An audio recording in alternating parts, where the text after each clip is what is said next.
Bonjour à tous, bienvenue dans 6 minutes chrono, l'émission quotidienne de Lyon Capitale. Nous recevons aujourd'hui Juliana Lepan qui est directrice marketing de Valrhona. Bonjour. Bonjour Guillaume. Merci d'avoir accepté notre invitation. Alors vous le voyez, on a un plateau particulièrement inédit aujourd'hui puisqu'on parle de chocolat et quand on parle de chocolat, eh ben, il faut arriver à visualiser un peu, ça met en appétit. Alors Valrhona, spécialisé, que tout le monde connaît, spécialisé dans le chocolat, fête ses 100 ans, fondée en 1922 en Ardèche et aujourd'hui installée dans la Drôme, à Tain-l'Hermitage. Une marque qui est reconnue notamment par tous les chefs et les artisans pour notamment sa palette aromatique. La petite chocolaterie ardéchoise de 1922, aujourd'hui qui est devenue une multinationale, je crois que c'est à peu près 60% du chiffre d'affaires qui est fait à l'international. Comment Valrhona a su garder son côté artisanal? Alors Guillaume, c'est intéressant cette image qu'on a de Valrhona qui effectivement est présente dans de nombreux pays. Il faut savoir que Valrhona aujourd'hui représente moins de 1% de la production mondiale de cacao. Et pourtant, elle est présente chez 2 tiers des restaurants, des chefs étoilés Michelin. Anne-Sophie Pic, mais aussi Pierre Hermé en tant qu'artisan, Sébastien Bouillet dans la région. Et du coup, pour garder ce côté artisanal, on s'attache à avoir une exigence à toutes les étapes de la chaîne de valeur, et notamment en termes de qualité. Maîtrise de la qualité, du sourcing avec les producteurs de cacao.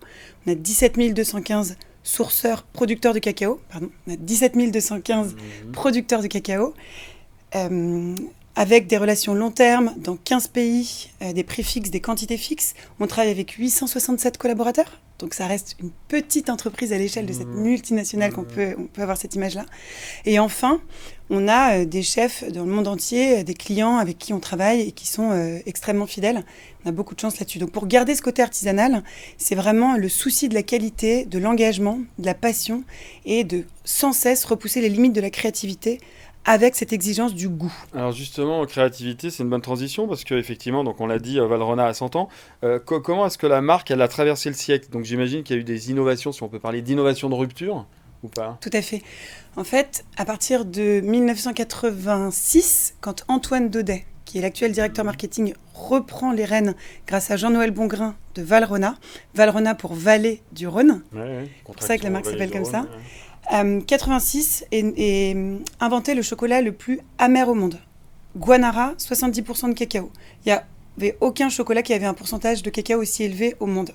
Et d'ailleurs, c'est à ce moment-là que Valrhona a introduit le code du pourcentage dans le monde du chocolat. C'est Valrhona qui a introduit. Exactement. Okay, chocolat tellement complexe à travailler parce que tellement de cacao qu'à un moment, on s'est dit, bon, comment est-ce qu'on va aider les chefs à travailler ce chocolat? Et c'est là qu'est née l'école Valrhona, 1989, sur les conseils de Pierre Hermé, que Frédéric Beau a créé en 1989.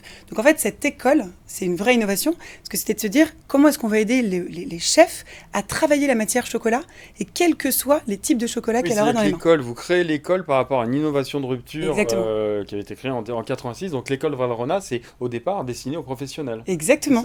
Et aujourd'hui, cette école est ouverte grand public ou pas? Ou c'est que l'école Valrhona est toujours spécifiquement dédiée aux professionnels.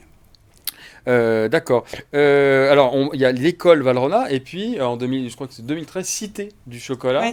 Ouais. La Cité du chocolat. Alors, vous me direz, vous me validerez ou pas. 140 000 visiteurs par an, grosso modo. Vous attendiez à un tel succès ou pas? La Cité du chocolat, c'est incroyable parce que c'est un vrai voyage initiatique, sensoriel, interactif au cœur des plantations de cacao, au cœur de la chocolaterie. Et en fait, 140 000 visiteurs par an sur 2000 mètres carrés. Oui, dans la région, on est super content. On ne s'attendait pas à un tel succès. Mais en fait, l'idée est venue du grand public qui nous a demandé « Mais on a besoin de savoir plus. Vous vous adressez aux chefs, super. Mais nous, on a envie de savoir où pousse le cacao. On a envie de savoir qui le récolte, comment il est fait et pourquoi est-ce que vous avez une complexité aromatique aussi élevée et tout le travail qu'il y a derrière. » Donc on est ravis. Destiné, grand public. Totalement. Grand public. À Tain-l'Hermitage. Vous avez organisé récemment les Food Forward Festival Valrhona. C'est une série de dîners d'exception. Francfort, Barcelone, Shanghai, Dubaï, partout dans le monde. Avec ce festival, quelle image vous avez cherché à donner ou à redonner à Valrhona? L'image on s'est surtout focalisé sur remercier les clients sans qui on n'existerait pas aujourd'hui.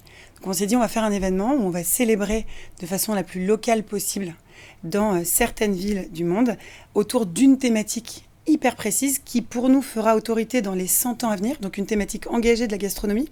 Dans certaines villes, on parlait de circularité, zéro déchet. Dans d'autres, d'autonomie alimentaire. Dans d'autres, de saisonnalité. Voilà. Et à chaque fois, chaque pays a travaillé avec des chefs locaux, autour de produits locaux, autour d'une scénographie upcyclée, la plus engagée possible, la plus responsable possible, et de se dire comment est-ce qu'on fait un événement complètement dingue, avec 150 invités locaux, 98% des gens étaient locaux, et du coup, on a réussi à créer ces événements de façon la plus responsable possible pour construire la gastronomie de demain, qui pour nous sera engagée, responsable et créative. Donc des valeurs dans lesquelles, des valeurs très actuelles. Tout à fait. Valrhona, donc vous l'avez vu sur ce plateau, il y a déjà un petit échantillon. En tout cas, je tiens quand même à préciser à nos lecteurs, à nos auditeurs, que nous n'avons Lyon Capital n'a aucune action dans Valrhona, on aime juste le chocolat. Voilà, c'est des Valrhona, vous les retrouvez à Lyon, un peu de partout, et puis allez voir la Cité du Chocolat à Tain-l'Hermitage, qui vaut vraiment le coup d'œil. Merci d'avoir accepté notre invitation. Je vous en prie. Et vous pourrez retrouver de multiples informations sur notre site www.lyoncapital.fr. À très bientôt, bonne journée. Au revoir. Merci.